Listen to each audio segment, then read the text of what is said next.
Je connais un village de France semblable à beaucoup d'autres. Ce village s'appelle le Guédone. C'est ici qu'habitent Angélique et Sylvain. Le dimanche, quand il fait beau, ils se promènent en forêt ou pêchent au bord de la rivière. Quand il fait beau, tout va bien. Mais aujourd'hui... J'ai très envie de faire des bêtises. Quelle bêtise? Il pleut. Il a plu toute la journée et voilà que l'après-midi menace d'être gâché. Si tu fabriques un soleil? En papier? Non, je veux dire, si tu fabriques un soleil dans ta tête. Ah! Tu sais fabriquer un soleil dans ta tête, toi? Oui. Tu t'y prends comment? J'invente. T'inventes quoi? Des choses agréables. Sylvain réfléchit. Il jette un coup d'œil vers sa sœur qui a ouvert à nouveau son livre. Les cheveux d'Angélique cachent à demi son visage. Elle est jolie. Pas étonnant qu'elle ait du soleil dans la tête.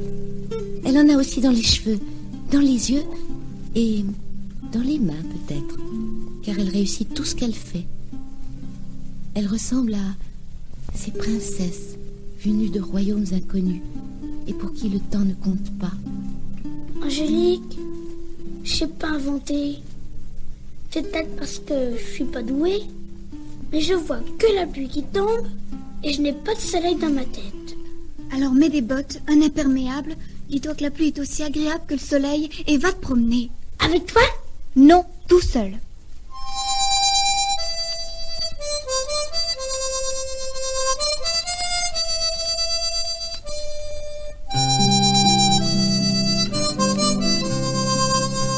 Voilà Sylvain dehors, sans bottes et sans imperméable, histoire d'attirer le soleil. Et le fait est qu'entre deux nuages, un rayon se glisse, si net, si puissant, si aigu, qu'on dirait un projecteur sur une scène de théâtre quand vient la vedette. Et qui éclaire-t-il, ce rayon de soleil?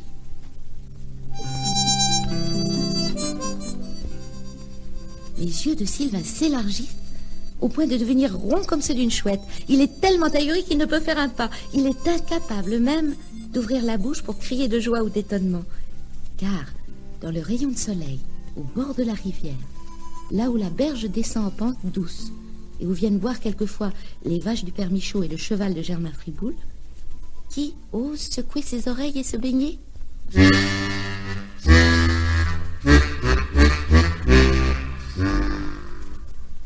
Un éléphant.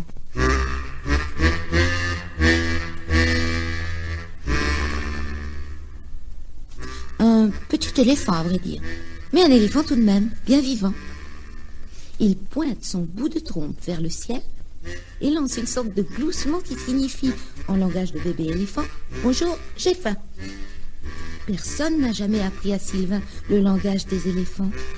Mais comme il est poli, il se présente. Bonjour, je m'appelle Sylvain. Et comme il a toujours faim, c'est à cela qu'il pense d'abord. Si tu veux m'attendre 5 minutes, je vais te chercher des bananes. Je crois qu'il y en a à la maison. Notre Sylvain court d'une seule haleine à travers le verger jusqu'à la maison, bondit vers la cuisine, prend le kilo de bananes qui s'y trouve et se heurte en sortant à Angélique qui le regarde avec incrédulité. Tu n'as pas mangé toutes ces bananes? Non, c'est pour l'éléphant. Et il disparaît. Angélique court sur les traces de son frère qu'elle retrouve dans le verger, les bras encore chargés de bananes et l'air navré. Quel éléphant? Mon éléphant. Mais la voix de Sylvain chavire, car ni dans la rivière, ni ailleurs, il ne voit plus le visiteur à grandes oreilles. Ah, quelle dispute entre le frère et la sœur ce jour-là. Tu mens. Tu devrais mourir de honte. Tu n'as jamais vu d'éléphant. Ton histoire d'éléphant est ridicule. Un éléphant, ça habite l'Afrique, l'Asie, dans un zoo ou dans un cirque. Dans la rivière du Guédone, il n'y a jamais eu d'éléphant. Il n'y en aura jamais. Dans la rivière du Guédone, je te dis qu'il y avait un éléphant. Un petit éléphant gris avec des oreilles en feuilles de chou et un petit bout de trompe. Tu pourrais aussi bien me dire qu'il était jaune, vert, violet, rouge ou bleu. Il pouvait avoir toutes les couleurs de l'arc-en-ciel puisque tu l'as inventé. Tout ceci se termine devant les parents. Papa se fâche, maman aussi, et Sylvain aboutit dans sa chambre, condamné à n'en sortir que lorsqu'il consentira à avouer qu'il n'a jamais vu d'éléphant. La chambre de Sylvain est au premier étage. La fenêtre donne sur le verger. Sauter de si haut, c'est risqué. À moins, oui, le tuyau de la gouttière.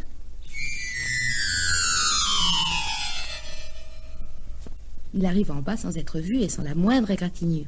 Reste à atteindre la rivière aussi discrètement que possible. Il y parvient. Voyons, si j'étais un éléphant, si j'avais faim, et si je ne comprenais pas qu'on va m'offrir des bananes, qu'est-ce que je ferais? Se mettre à la place d'un éléphant n'est pas facile. Sylvain en arrive cependant à la conclusion que s'il était un éléphant qui a faim et qui veut être tranquille, il irait tout droit vers les bois. Et il y va.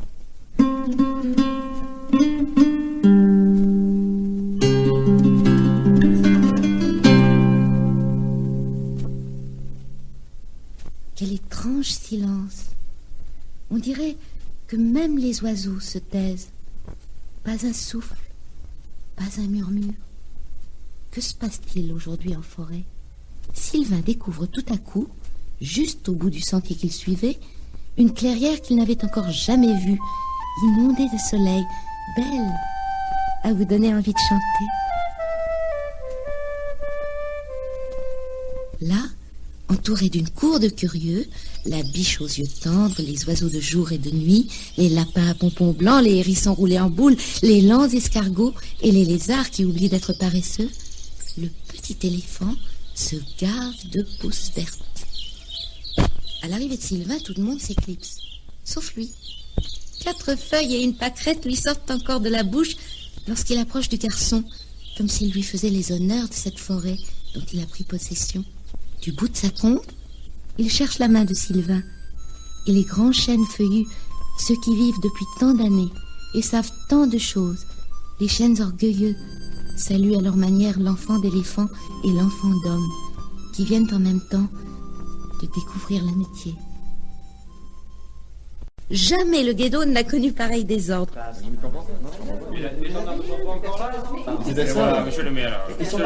Tu avais raison. Allons donc, un éléphant. Un éléphant, oui. Si vous aviez écouté la radio, monsieur Friboul, vous en sauriez autant que nous. Il s'agit d'un jeune éléphant qui s'est échappé du cirque Mariani la nuit dernière. On a même donné le nom de cet animal. Il s'appelle Kim. Sylvain a très bien pu le voir, il ne mentait pas. Enfin, monsieur l'instituteur, vous voulez me faire croire qu'un éléphant venu de la ville à 30 km d'ici a couru la nuit du samedi et tout un dimanche sans que personne ne le remarque avant Sylvain? Allons, allons. Toi, Germain Friboul, tu ne crois jamais rien, ni personne. En attendant, il faudrait le chercher, cet enfant. C'est tout à fait mon avis. Voilà plus de 4 heures qu'il s'est sauvé. Ma fille est partie à sa recherche et n'est pas encore revenue. C'est pourquoi j'ai préféré vous prévenir. Je commence à être très inquiet. Le père d'Angélique et de Sylvain, on organise une battue comprenant la gendarmerie, toutes les voitures disponibles, sans compter une armée de volontaires équipés de sifflets et de cornes de chasse, de quoi affoler tout le pays. Et on part à la recherche d'Angélique et de Sylvain sans oser avouer qu'on a bien envie de retrouver l'éléphant. Explorer les champs, les bocteaux et les bords de rivière ne prend que peu de temps. Reste la forêt.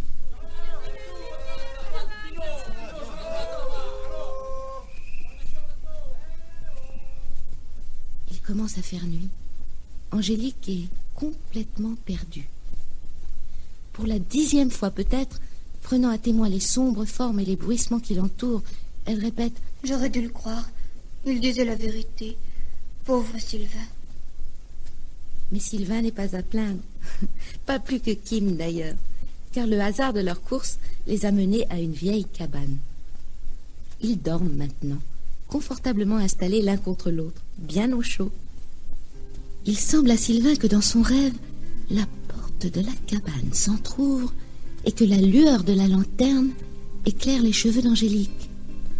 Il lui faut bien 10 secondes avant de saisir qu'il est éveillé et que ni la présence, ni la voix étrangement tendre de sa sœur ne sont un rêve. Si tu savais comme j'ai peur. À partir d'aujourd'hui, je croirai tout ce que tu me diras. Je te croirai, Sylvain. Je te le promets. Elle parle. Elle parle très vite en mélangeant tout.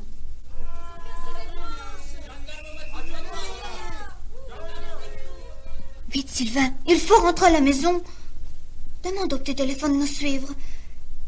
Au fait, tu sais, il s'appelle Kim. Kim?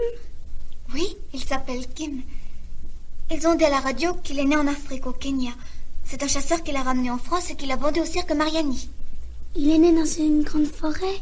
Ce chasseur a tué sa mère et il a volé le petit éléphant. Mais non, pourquoi veux-tu... Tu ne devrais pas imaginer des choses aussi tristes.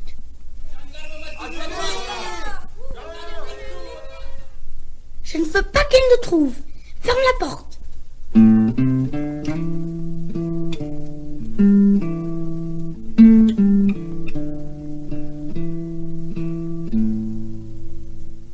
Je ne veux pas qu'il nous trouve, parce que je vais ramener Kim dans sa grande forêt d'Afrique.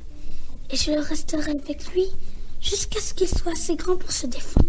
Tu comprends? Je comprends, mais... Il n'y a pas de mais. Je pars en Afrique et je t'emmène si tu veux. Merci.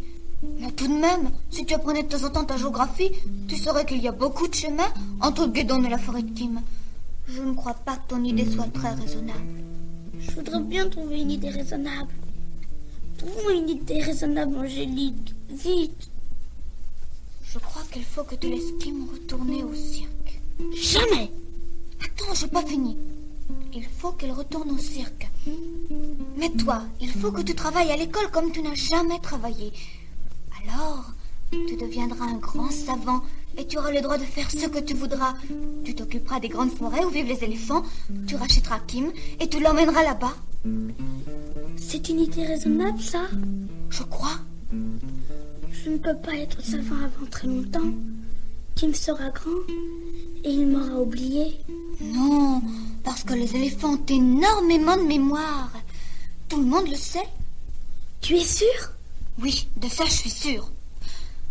Alors, est-ce que je peux ouvrir la porte? Oui, ouvre la porte.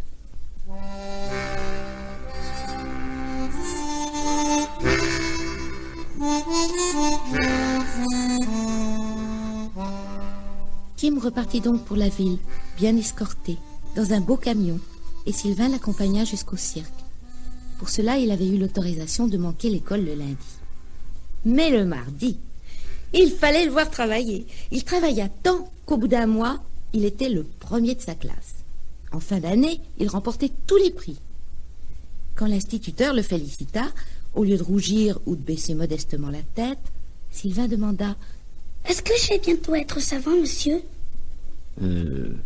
Dans quelques années, si tu continues comme ça...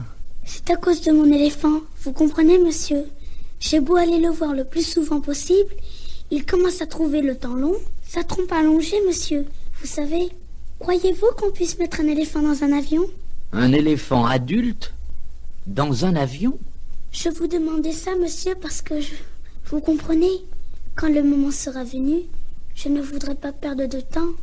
Plus le voyage sera court, mieux ça vaudra. Et c'est encore l'avion qui va le plus vite. Qui va le plus vite? Où? Eh bien, en Afrique, monsieur. Ma sœur ne vous a rien raconté? Non.